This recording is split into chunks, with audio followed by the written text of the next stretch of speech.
同样是现身机场，有人幸福甜蜜，也有人痛哭流泪。同为香港无线金童玉女的邓丽欣和方力申，前不久宣布結束10年戀情。一直在外療傷的鄧麗欣日前返港現身機場，面容憔悴的她在接受記者採訪時一度哽咽。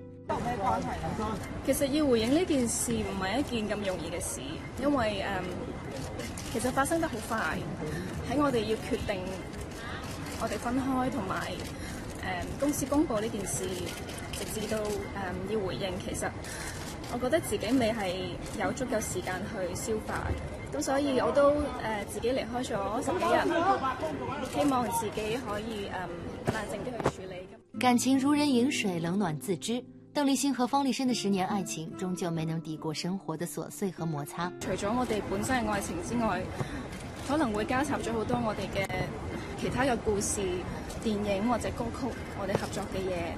但喺我哋自己真實嘅感情裏面，其實我哋都好似一般普通嘅情侶一樣，面對好多問題。咁當呢一啲問題累積咗落嚟嘅時候，其實係好難解釋俾大家聽，亦都係變咗好難解決。新路在線綜合報道。真的是有人歡喜有人憂，但不管怎麼樣呢，路還是要繼續往前走的。